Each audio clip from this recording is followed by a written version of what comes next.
The phone call came at 3 a.m. Not from my stepmother, Veronica, or even from the hospital. From my father's neighbor, Mrs. Chen. Michael, I'm so sorry, dear. I saw them taking your father away. The ambulance. I thought you should know. I sat up, instantly awake. What? When? Is he okay?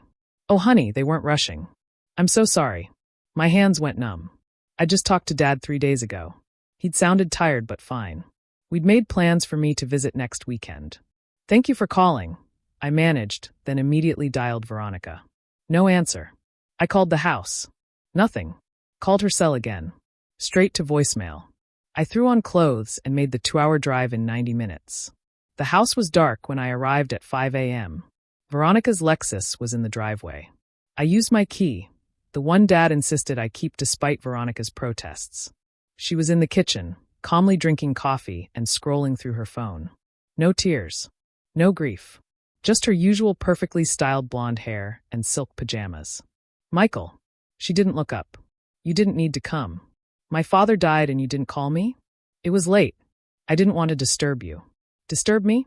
He's my father. She finally looked at me with those cold gray eyes. He was your father. And now it's handled. Handled? What does that mean, handled? He's been cremated. It's what he wanted. The room tilted. What? He died hours ago. How could? I called Dr. Morrison. He signed the death certificate immediately. The crematorium had an early opening. It's done. You cremated my father without letting me say goodbye? She sipped her coffee. He was very specific about not wanting a fuss. The funeral is tomorrow. Family only. I'm his son. I meant immediate family. Spouses. Not children from previous marriages. I stared at her. 5 years she'd been married to my father. 5 years of her slowly pushing me out, changing locks, scheduling family dinners when she knew I couldn't attend. You can't ban me from my father's funeral. It's my funeral to plan. I'm his wife. His next of kin. You're just... She waved her manicured hand dismissively. Someone he knew before. Someone he knew? I'm his son. From a previous life. One he moved on from when he married me. She stood, smoothing her pajamas. Now, I have arrangements to make. Please leave your key on the counter. I'm not giving you my key. Dad gave it to me. Your father is gone. This is my house now. Leave the key, or I'll have the locks changed anyway. I left. Not because she won. But because I needed air, needed to think, needed to be anywhere but near her. I drove to my friend Nathan's law office. He did real estate law, not estate planning, but he knew people. By 7 a.m., I was on the phone with Eleanor Tate, the best probate attorney in the state. She cremated him in under 12 hours? Eleanor's voice was sharp. That's unusual. Legal, but unusual. Did your father have a will? Yes. He used Lawrence and Associates downtown. Good firm. I'll call them when they open. In the meantime, document everything. Every text, every voicemail, every interaction with your stepmother. Can she really ban me from the funeral? Technically, as next of kin, she controls the arrangements. But Michael? Anyone who cremates a body that fast is hiding something. Dad's funeral was held at Riverside Chapel. I showed up anyway, bringing Nathan as a witness. Veronica had hired security, actual security guards for a funeral. They stopped me at the door. I'm sorry, sir. You're not on the list. I'm his son. Mrs. Montgomery was very specific. I could see inside. Maybe 30 people, all from Veronica's circle. Her book club friends. Her personal trainer. Her hairdresser. None of Dad's colleagues from the university. None of his poker buddies. None of the people who'd actually known and loved him. Veronica saw me at the door. She walked over in her designer black dress and spoke to the security guard. If he doesn't leave, call the police. This is a private event. You're really going to have me arrested at my father's funeral? It's not your funeral. It's mine. For my husband, who you barely visited. I visited every month. You always found reasons to be gone. Goodbye, Michael. The door closed in my face. I sat in my car watching strangers comfort my father's widow. Watching her dab at dry eyes and accept condolences for a grief she clearly didn't feel. My phone rang. Eleanor. Michael, I need you to come to my office immediately. Bring any documents you have regarding your father's estate. What's wrong? Just come. This is significant. An hour later, I sat across from Eleanor as she spread papers across her desk. Her expression was carefully neutral, but I could see excitement in her eyes. Your father updated his will 2 weeks ago, she said. The day after his diagnosis. Diagnosis: pancreatic cancer. Stage 4. His medical records show he received the diagnosis 3 weeks ago. He told no one except his lawyer. My throat closed. Dad knew he was dying and didn't tell me. Didn't call. Didn't.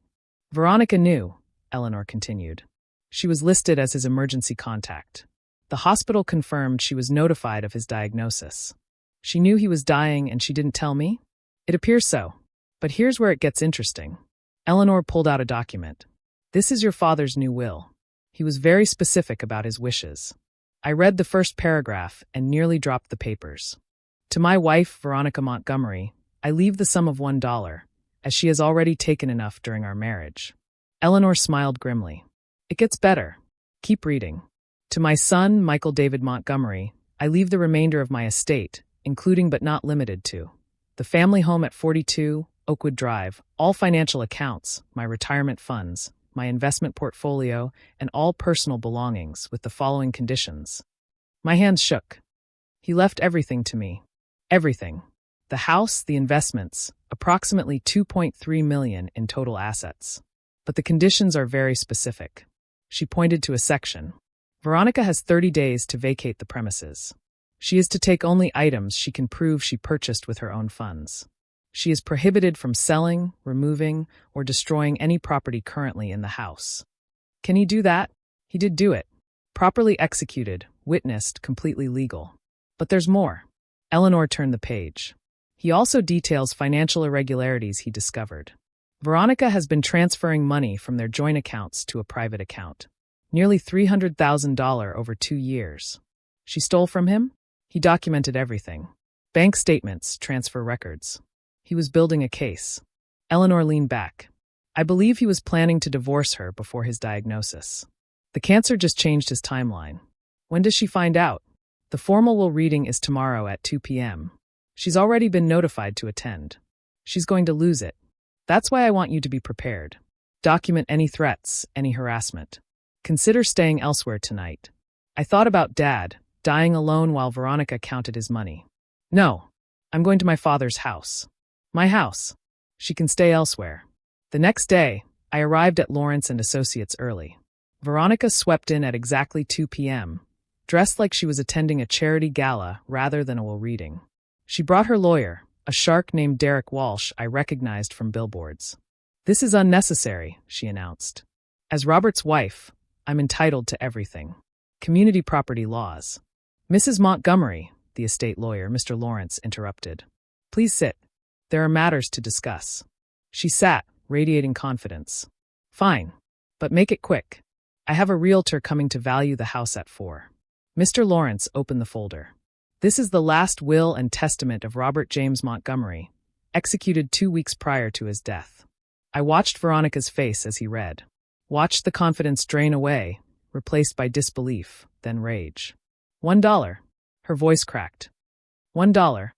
Please allow me to continue, Mr. Lawrence said calmly. He read the part about the house, the assets, the accusations of financial impropriety. Veronica shot to her feet.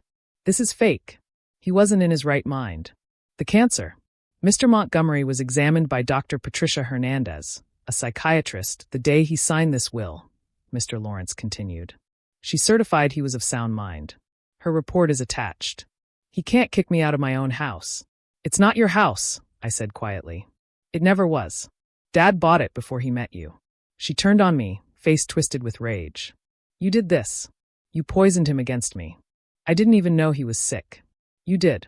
You knew and let him die alone. Derek Walsh tried to intervene. We'll contest this. Spousal rights. Eleanor stood. Mr. Walsh, I encourage you to review the financial documentation in Appendix C before pursuing any legal action. Your client's theft of marital assets significantly compromises any claim she might have. Veronica grabbed the will, scanning the financial section. Her face went white. He knew. He knew everything, Mr. Lawrence confirmed. Every transfer. Every hidden account. He was quite thorough. But I needed that money. For security. In case he died, I finished. Were you planning on him dying, Veronica? Don't be ridiculous. I loved your father. You loved his money, his house, his status. But him? You cremated him before his body was cold. She gathered her purse with shaking hands. This isn't over. Derek, we're leaving. Derek looked uncomfortable. Veronica, given the documentation of financial impropriety, I need to review. You work for me. I work for clients who are honest with me. You never mentioned moving money. She stormed out alone. Eleanor smiled. Your father was a smart man. He protected you even while dying. That night, I used my key to enter Dad's house, my house. Veronica had already been there. Drawers were open, papers scattered. She'd taken what she could carry. But the important things remained. Dad's books. His photographs. The leather chair where he read every evening. I found a letter on his desk, addressed to me in his handwriting. Dated the day after his diagnosis. Michael, if you're reading this, then things proceeded as I expected. I'm sorry I didn't tell you about the cancer. I knew you'd drop everything to be here, and I couldn't watch you watch me die. It was cowardice, not cruelty. Veronica showed her true colors the day of my diagnosis. She asked how long I had and how it would affect my life insurance. Not if I was scared. Not how she could help. Just the money. I should have left her then, but I was tired. So tired. Instead, I prepared. The will protects what I built for you, for your future family. The house where you grew up. The savings I accumulated through 40 years of teaching. She'll fight, but she'll lose. I made sure of that. I have 2 requests. First, forgive me for not saying goodbye. I wanted you to remember me whole, not hollowed out by disease. Second, the urn she gave you isn't me. I knew what she'd do, so I prearranged everything with Morrison Funeral Home. My real ashes are in their care, waiting for you.